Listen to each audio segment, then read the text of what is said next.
Bismillahirrahmanirrahim. Assalamualaikum warahmatullahi wabarakatuh. Lanjut lagi pembahasan postingan sebelumnya kita ampun mengetahui tentang rukun-rukunnya kalam, standaritas kalam, pembagian kalimat, dan juga tanda-tandanya kalimat isim, fi'il, dan huruf. Selanjutnya kita akan belajar tentang babul i'rab. Berarti dari kalimat isim, kalimat fi'il itu nanti ada yang mu'rab, ada juga yang mabni. Apa itu mu'rab? Maka di sini adalah kita membahas tentang i'rab itu.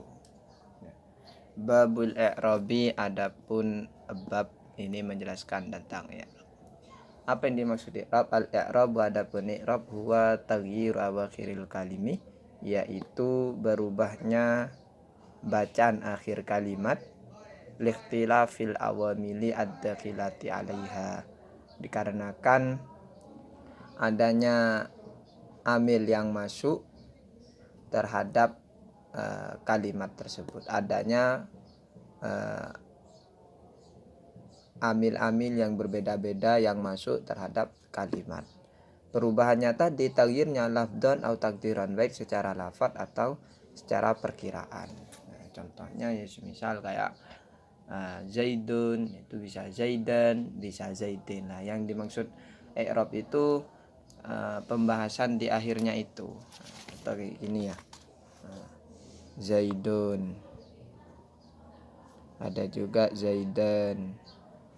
Ada juga Zaidin. Nah, ini perubahan di akhir kalimat ini disebut i'rab. Yang merubahnya apa? Ya amil yang ada di sebelumnya. Ya, kalau Zaidun misal dibaca rofa karena menjadi fa'il, semisal Zaidan dibaca nasab karena menjadi maf'ul, semisal ini dibaca jar karena kemasukan huruf jar, semisal seperti itu ya. Jadi yang dimaksud i'rab ini perubahan akhir kalimat, bisa dibaca dun, dan den, itu adalah disebut dengan i'rab. Perubahannya itu ada yang lafdon, ada yang takdiran. Yang lafdon ya seperti ini, lafdon jelas. Yang takdiran itu biasanya kayak di isim maksur itu kan menggunakan takdiran, menggunakan perkiraan.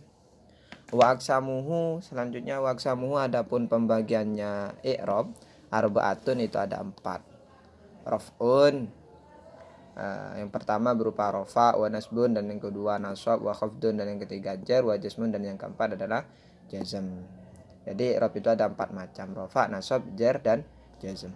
Falil asma'i min dalikah, maka untuk kalimat isim dari keempat macam-macam i'rab tadi itu ar-raf'u, i'rab rofa, wa nasbu, dan i'rab nasab, wal khafdu, dan i'rab jar, wala jazma fiha, dan tidak ada i'rab jazm untuk kalimat isim. Jadi kalimat isim itu i'rabnya cuma 3, itu rofa, nasab, jar. Kalau tidak dibaca rofa, ya maka pilihannya nasab. Kalau tidak nasab, ya berarti antara jar, seperti itu.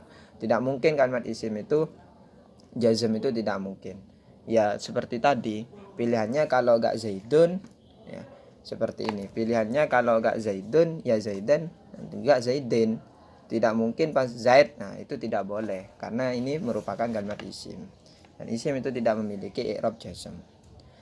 Sebaliknya walil af'ali min dalikah, dan untuk kalimat fi'il dari 4 macam i'rab tadi itu ar-raf'u, rafa, wan nasbu, dan nasab, wal jazmu, dan jazm, wala khafdha fiha, dan tidak ada i'rab jar untuk kalimat fi'il. Sebaliknya kalau fi'il itu i'rabnya rafa, nasab, dan jazm. Pilihannya yang tak rafa, nasab, dan jazm. Contoh kan fi'il yang mu'rab itu cuma fi'il mudhari ya.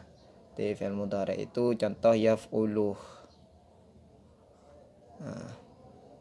Yaf'ulu. Pilihannya kalau enggak yaf'ulu maka yaf'ula. Atau kalau tidak yaf'ula maka yaf'ul. Ini pilihannya kalau.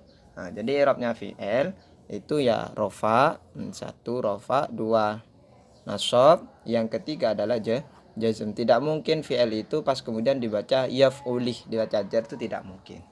Ya, jadi seperti itu. Itu untuk i'rab. Jadi kesimpulannya seperti ini. Bab i'rab itu I'rab itu adalah perubahan akhir kalimat, baik perubahannya itu secara lafadz atau secara takdiron. Kemudian i'rab itu ada 4. Ada i'rab rafa, i'rab nasab, i'rab jar, dan i'rab jazm. I'rab untuk kalimat isim itu cuma ada 3, itu rafa, nasab, dan jar. I'rab untuk fi'il itu ada 3 juga, rafa, nasab, dan jazm. Jadi i'rab yang bisa masuk untuk kalimat isim dan fi'il itu ada 2. Ya. Yang bisa masuk untuk kalimat isim dan fi'il itu ada 2, yaitu i'rab rafa sama i'rab nasab. Ini yang bisa masuk terhadap kedua-duanya. Sedangkan untuk jar itu hanya khusus untuk isim, sedangkan jazm itu khusus untuk fi'il. Nah, seperti itu. Itu kesimpulannya dari pembahasan i'rab tadi. Babu ma'rifati alamatil i'rab. Wallahu a'lam bishawab. Insyaallah dilanjut di postingan di kesempatan berikutnya. Wallahu a'lam bishawab. Akhiran ihdinas siratal mustaqim. Wassalamualaikum warahmatullahi wabarakatuh.